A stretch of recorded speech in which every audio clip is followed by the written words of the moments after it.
बच्चन महाराज साहब, बच्चन नवासी। प्रीतम की याद का नाम प्रेम है और यही सुमिरन ध्यान है। जब तक घट में धार की आमद नहीं है तब तक याद नहीं आती है और इसके जतन से कुछ नहीं होता है।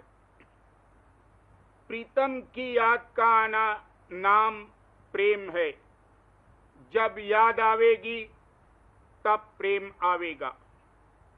जहां याद है वहां प्रीतम आप मौजूद है और जब वो मौजूद है तब याद बनी रहती है। और चूंकि प्रीतम कुल मालिक है तो जब उसकी याद है तब गोया उसके चरण हृदय में बस गए। इससे भक्तजन निहायत ही मगन और सरशार रहता है। विकारी अंग इसके झड़ते जाते हैं और सकारी अंग प्रवेश करते जाते हैं। जितने के परमार्थी काम किए जाते हैं उनमें अगर प्रीतम की याद नहीं है तो वो फीके हैं और जो याद है तो उनका फल भी मिलता है, यानी प्रेम आता है, नहीं तो खाली है। कहने का मुद्दा ये है कि जितने जतन किए जाते हैं उन सबसे मालिक की याद का असर बड़ा भारी है।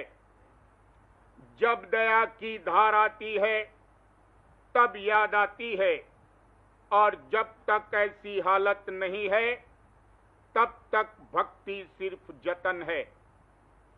अगर भजन भी किया, सूरत मन भी सिमटे और प्रीतम की याद नहीं तो उसकी कुछ भी हैसियत नहीं है।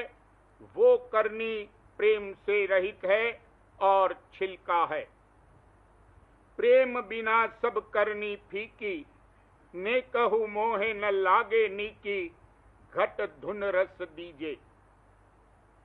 प्रेम मुकद्दम है। हरदम प्रीतम की याद करना ये भक्ति की रीत है। इसी को ध्यान कहते हैं और यही सच्चा सुमिरन है।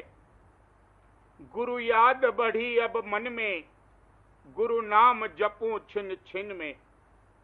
खाते पीते चलते फिरते, सोवत जागत बिसर न जात।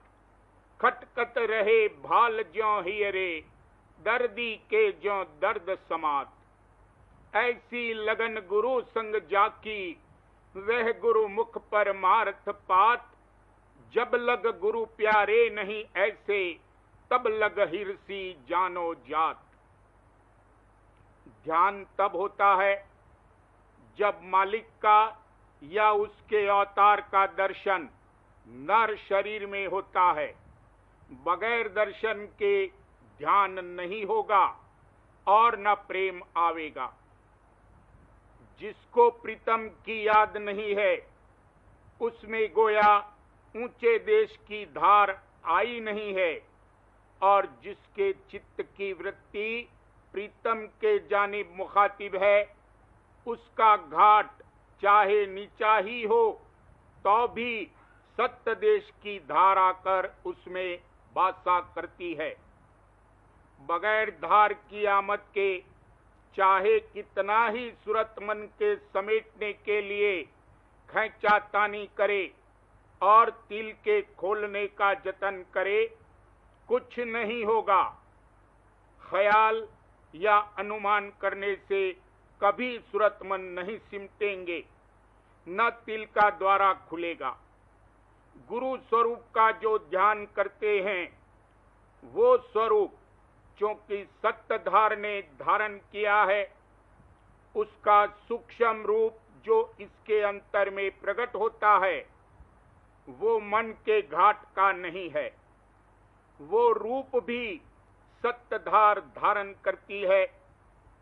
उसको हरदम हृदय में धारने से तिल का ताला खुलता है। गुरु कुंजी जो बिसरे नाही, घट ताला छिन में खुल जाही। कहें कबीर निर्भय हो हंसा, कुंजी बता दूं ताला खुलन की। 10वें द्वार कुंजी जब दीजे, तब दयाल का दर्शन कीजे। अनहद बानी पूंजी, संतन हथ राखी कुंजी। ताते शब्द किवाड़, खोलो गुरु कुंजी पकड़।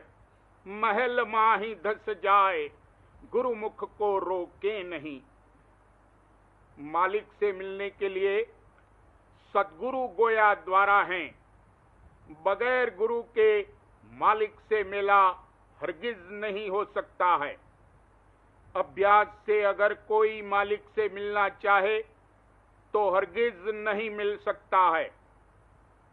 जो कुछ होता है मालिक की दया मेहर से होता है। इसके जतन से कुछ नहीं होता है। जब तक जतन करता है मजदूरी है, कर्म फल भुगतता है।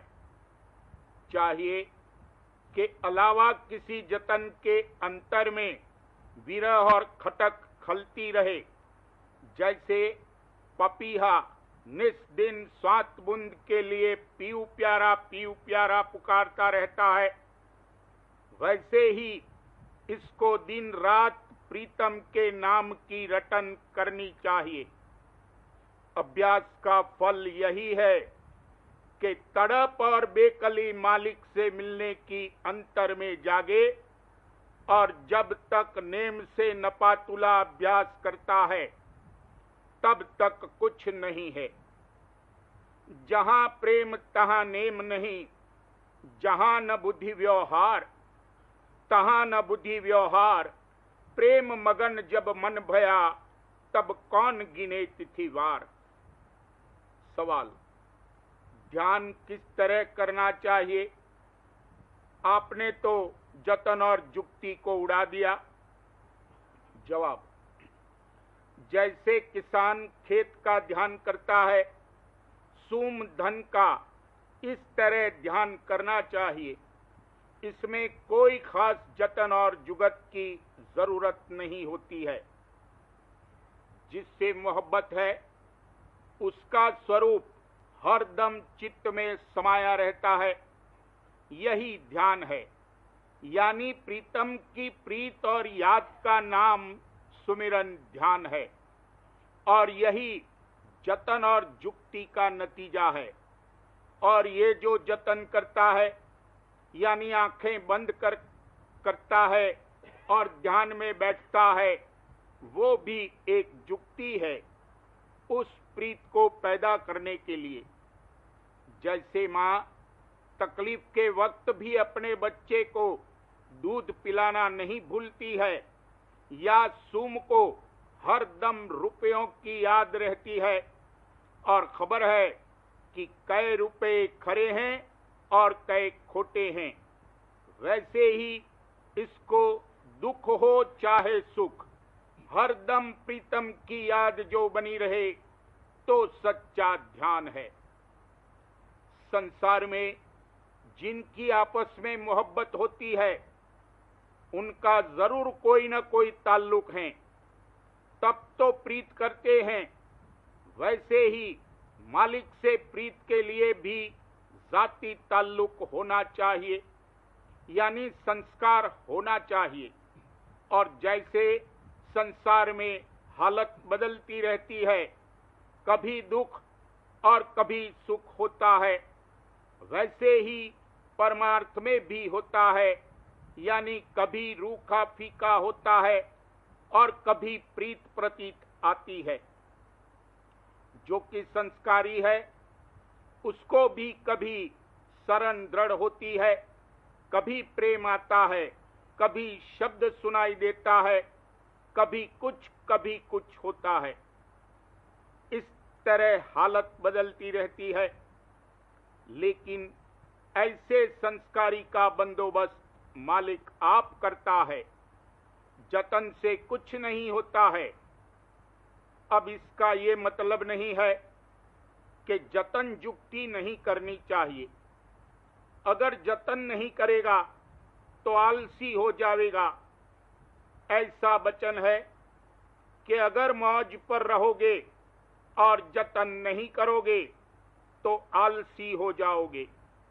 इस वास्ते मौज के आसरे जिस कदर हो सके जतन करते रहना चाहिए।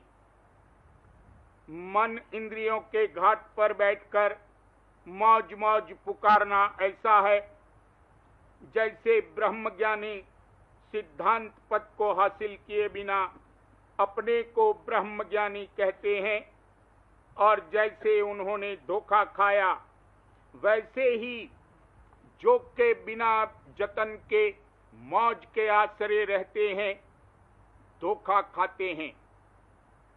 जब तक के मन इंद्रियों के घाट के परे नहीं पहुंचा है और मौज की परख पहचान नहीं है, तब तक जतन जरूर करना चाहिए। जतन में आपे की आमेजिश है, ये समझता है कि मैं करता हूं और आपे से मालिक को नफरत है। जतन में रगड़, तपन और खैंचातानी है, फिर भी जतन करते रहना और नतीजा मौज पर छोड़ना चाहिए। अगर संस्कार है तो जतन से भी फायदा होता है, नहीं तो कुछ नहीं होता है। जल्दबाजी नहीं करनी चाहिए। जैसे देह का बढ़ाव होता है वैसे ही रूहानी ताकत का भी बढ़ाव होता है, यानी धीरे धीरे परमार्थी परवरिश पाने से इसमें प्रीतम की प्रीत समाती जाती है और याद बढ़ती जाती है।